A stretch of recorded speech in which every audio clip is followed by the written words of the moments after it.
Nuevo programa de la temporada 14 de Meridiano 64. Estamos transitando épocas de un 20, un 30% de inflación mensual. La línea de la pobreza se ubica en torno a los 500.000 pesos.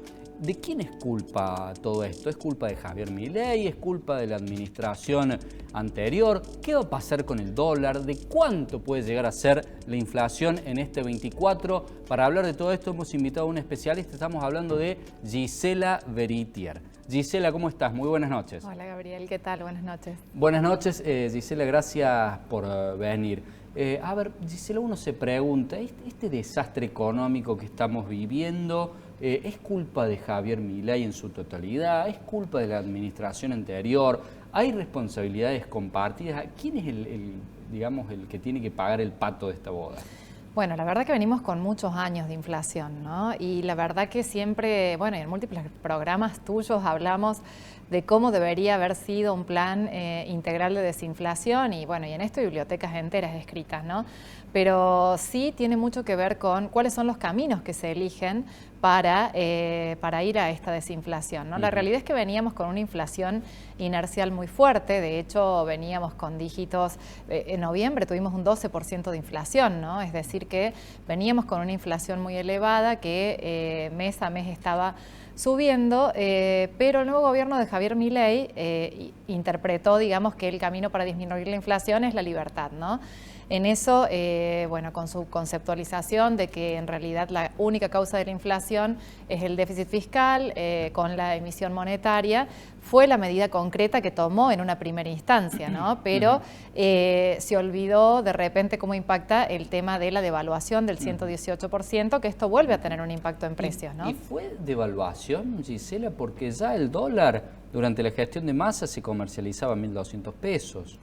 Bueno, lo que pasa es que siempre hablamos del oficial, ¿no? Porque en realidad es donde circula el 95% del comercio de bienes y servicios hacia el exterior y por lo tanto es la vara con la cual se mueven los distintos rubros, ¿no? O sea, hacia el exterior era 400 y pico y adentro era 1.200, 1.100, llegó a 1.000 también. Claro, bueno, de hecho entre los economistas hacíamos apuestas de a cuánto iba a llegar la devaluación de Milei, estaban en el orden de los 600, 700, pero bueno, finalmente fue en el orden de los 800, ¿no? Y en definitiva, bueno, todo esto para justamente achicar esa brecha con los dólares alternativos y los dólares financieros y el dólar blue, que siempre hablamos, ¿no? Que el dólar blue en realidad no tiene grandes volúmenes, de hecho los volúmenes que se están comercializando son muy, muy bajos, pero sí miden cuál es el pulso del mercado, el grado de incertidumbre, ¿no? Y cómo se da todo esto. Históricamente, cuando uno devalúa, por la estructura productiva de la Argentina, esto vuelve a impactar en precios, ya sea por el lado de los productos importados o ya sea por el lado de los productos primarios,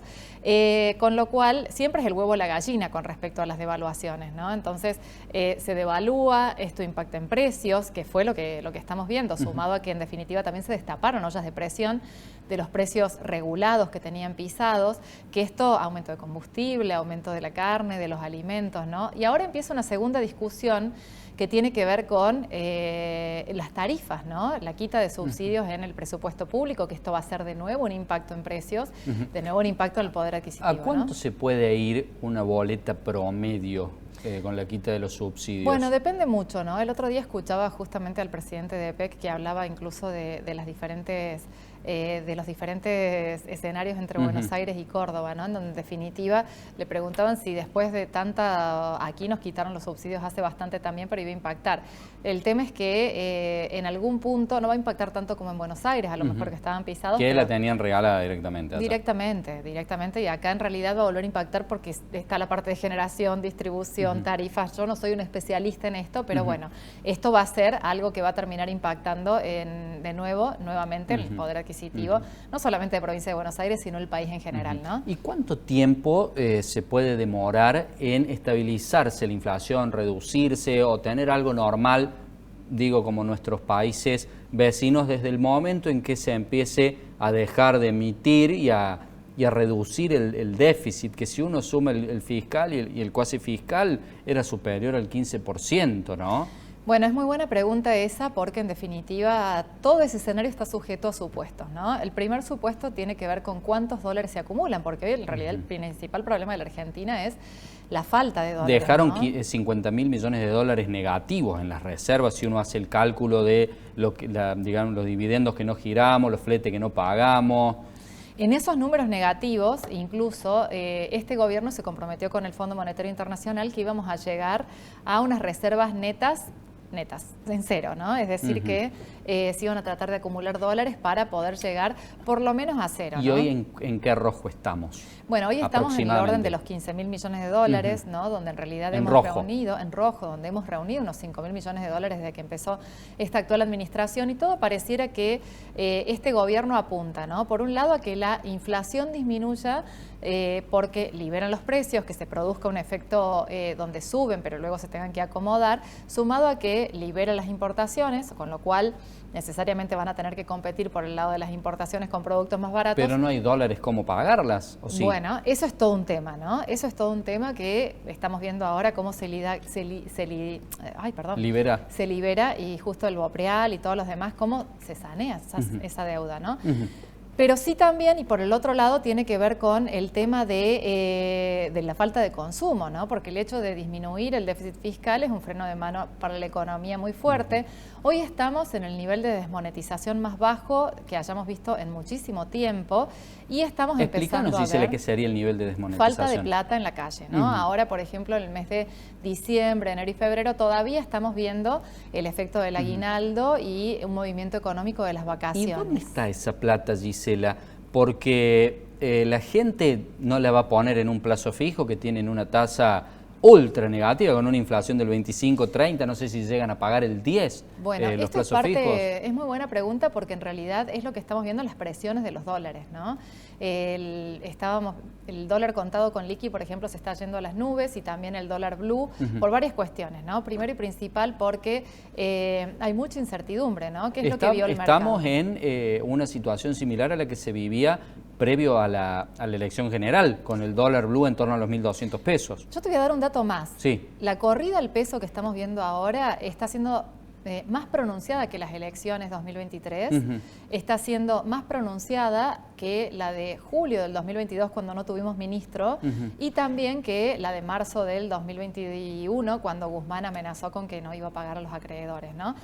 Hoy lo que estamos viendo es eso, ¿no? ¿Por qué es eso? Justamente por una incertidumbre que hay con respecto al gobierno de que ya se atrasó el tipo de cambio, la inflación avanzó, qué va a pasar, pero además también porque se interpretó que cuando había una brecha casi real de un 9%, todo el mercado pensaba que ahí se iba a empezar a liberar un poco el cepo cambiario, y en realidad vieron que no se liberó. Entonces, en definitiva, ahí también se empezó a alterar todo porque dicen, bueno, ante un Bopreal que no es exitoso y que va al contado con liqui, ante una incertidumbre sobre un cepo que no se está disminuyendo, y una inflación y que se ha comido todo con tasas negativas, que uno pone plata en un plazo fijo y obtiene rentabilidades negativas. ¿Hay y que algo Argentina que permita, Gisela, aunque sea mantener el poder adquisitivo, alguna billetera virtual, algún fondo común de inversión, alguna letra del tesoro, o el peso se derrite? Hoy se ha ido a una licuación total de activos, ¿no? Hoy no hay instrumentos en pesos que le estén ganando a la inflación, en donde esta licuación ha sido justamente para poder desarmar la bola de las LELIQs, ¿no? Entonces,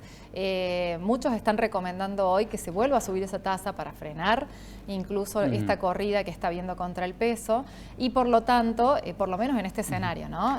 Y se haga una pausa en esta licuación. Analizando la situación con el Fondo Monetario Internacional, ¿existe alguna nación que haya podido firmar un acuerdo exitoso con tasa negativa de interés? ¿No está dentro de las exigencias del fondo decir, señor, usted tiene un 25% de inflación, tiene que pagar aunque sea un 28% de intereses para que se pueda tener dinero ahorrado? En eso el fondo ha sido en los últimos tiempos y post pandemia muy benévolo, ¿no? En general. No exige tasa positiva. No exige. Sí recomienda de que en definitiva haya instrumentos que hagan que la corrida hacia el dólar no sea tan pronunciada para que se puedan juntar las reservas necesarias para poder justamente reunir estos dólares, ¿no? Pero no es uno de los requerimientos. Los requerimientos son 3, que tienen que ver con el déficit fiscal, la emisión monetaria y la acumulación de reservas. Claramente el aumento de tasa de interés sería un instrumento, pero no es una meta, ¿no? Entonces, en ese sentido, bueno, es una de las herramientas que están utilizando, sobre todo para poder desarmar la bola de las LELIQs. Que también donde uno toca hay push, porque si dijéramos que pagan un 28% la tasa de interés, ¿sería el Estado el único prestamista? Porque, ¿qué empresa puede pedir un crédito y pagar, no sé, un 30% mensual de interés? ¿Y quién va a querer invertir y arriesgarse en eso? Bueno, el crédito productivo en Argentina hace muchísimo tiempo que dejó de funcionar. Bueno, el hipotecario también. No, ni hablar, salvo que sea un banco estatal, ¿no? Que en definitiva hemos visto. Que lo regala al crédito, y no es que lo cobra. Hemos visto líneas que han sido muy buenas, sobre todo para la clase media, recientes, y que tenían que ver con tasas que iban por debajo de la inflación, pero un banco privado, claramente, en un contexto en donde le están licuando las LELIQs, que era un negocio tremendo para el banco, y ahora de repente ese negocio ya no lo tiene y está cambiando la ecuación, ¿no? ¿Era un negocio para los bancos de capital nacional o para los bancos de capital extranjero? Para todos, para todos. Todos los bancos podían comprar LELIQs y en definitiva era uno de los requerimientos, era una de las cuestiones que tenían en cuenta justamente para poder seguir esterilizando, que a su vez volvía de nuevo en emisión. ¿No? Y podría volverse a lo que era la LEVAC en la época de Macri, que un particular pudiera comprar esto, digo, para que no se lleve un banco la ganancia y se la pueda llevar el pequeño ahorrista. Justamente ahora se está desarmando todo tipo de instrumentos relacionado con eso, ¿no? Y ahora en realidad han pasado a ser las letras de pase, que son de un día, muy corto plazo, con una tasa bastante menor y en definitiva se está tratando de sanear el balance si es que lo quieren cerrar al Banco Central, ¿no? Para que lo entendamos todos, ¿las letras de pase serían como una especie de billetera virtual? No, serían préstamos de muy cortísimo plazo que van teniendo los bancos en donde se financian por cuestiones muy coyunturales, ¿no? ¿Lo ves posible, Gisela, en tu sabiduría y en tu conocimiento, a todo esto, a este modelo que se plantea de desarmar las LELIQs, abrir el cepo cambiario, liberar los precios de la economía, quitar los subsidios? ¿Es posible esto? ¿Lo podremos resistir? ¿La desinflación, decís vos, si es posible o si va a ser posible que socialmente se resista? Las dos cosas, Bueno. Porque, a ver, históricamente cuando no hubo subsidios, un pasaje de colectivo en Córdoba costaba 1,5 litros, 2 litros de gasoil. Hoy 2 litros de gasoil cuestan 2.000 pesos si uno carga en YPF, que es la más barata. ¿Quién puede gastar 4.000 pesos por día, en el mejor de los casos, para ir y venir del trabajo en colectivo? No, bueno, la verdad es que esto que dijo Milei, que íbamos a ir a una estanflación, tiene que ver con un estancamiento en donde en realidad incluso el ancla, digamos, que hizo que los precios no se dispararan tanto fue la salarial, ¿no? Porque no hubo paritarias en este último tiempo y la pérdida de poder adquisitivo salarial que hubo solo en el mes de diciembre fue de un 11%, o sea, fue la misma que se perdieron durante los 2 años, 2018 y 2019, de corrida del dólar de Mauricio Macri, ¿no? Entonces, como para que tengamos una idea de la profundización de esta crisis, ¿no? Socialmente va a ser muy difícil el año, porque sobre todo ya incluso el relevamiento de expectativas de mercado del Banco Central está previendo un 200% de inflación para este año, con una pérdida de... Si es 200%, lo firmo ya. Bueno, esto es lo que están previendo, ¿no? 2,23 cerramos el año pasado, 2,20, la inflación tendríamos 20 puntos menos que el año pasado. Sí, es un negocio. El tema es que, bueno, en esta apuesta, ¿no? De decir, bueno, cómo empieza este camino descendente de la inflación, en realidad hay algunos que estiman que si el escenario es positivo, ya podamos empezar a hablar en abril de un escenario de un dígito, otros que dicen en agosto, y bueno, y están los menos optimistas que, en definitiva, si las expectativas no se acomodan, por ejemplo, todo esto que está pasando hoy en los dólares alternativos va a volver a tener un impulso en los precios, ¿no? Bueno, si estas expectativas no se acomodan, va a ser muy difícil bajar la inflación con el costo social que esto tiene, ¿no? No sé si está bueno preguntarte, Gisela, pero ¿puede ser peor todavía de lo que fue diciembre? Hablando de meses como marzo, abril, mayo, ¿podemos estar peor? A ver, siempre se puede estar peor, ¿no? El tema es que, bueno, uno nunca sabe qué cisne negro puede llegar a aparecer. ¿Qué sería un cisne negro? Y que las cosas no salgan como uno previó. Esto sería, ¿no? Y en definitiva pasa en todos los gobiernos que siempre salta algo que uno no prevé y ahí se desbarata toda la estantería, ¿no? Para ser un poquito más optimistas, además de que vamos a reducir o eliminar quizá el déficit energético, ¿qué otra cosa buena puede ocurrir en este semestre de Milei? No, bueno, hoy el escenario optimista tiene que ver con la recaudación de dólares, ¿no? Porque realmente vamos a tener una cosecha récord, producto de que el año pasado hubo una gran sequía, entonces este año va a haber una gran recomposición. Eso va a ser muy positivo y va a ser muy bueno para este gobierno, cualquier hubiera sido, ¿no? En realidad, eso va a ayudar muchísimo a juntar las reservas necesarias. ¿Pero no estamos atrasados con el valor del dólar, 800 y pico? Esa es otra discusión, ¿no? El tema es que con dólar atrasado o no, sí va a haber una cosecha récord, el tema es cuánto, si se liquida más o menos, ¿no? Pero sí, como vos decías, déficit energético, que este año vamos a tener superávit, y ni hablar, si se avanza con el tema del litio, van a ser fuentes interesantes de dólares para la Argentina. Gisela, te agradecemos por haber formado parte de nuestro espacio y por este súper recorrido que hemos hecho de toda la economía. No, muchas gracias. Es un gusto siempre recibirte. No, el gusto es mío. Hacemos una breve pausa, después vamos a hablar con el doctor Oscar Atienza sobre la encefalitis equina. Ya volvemos.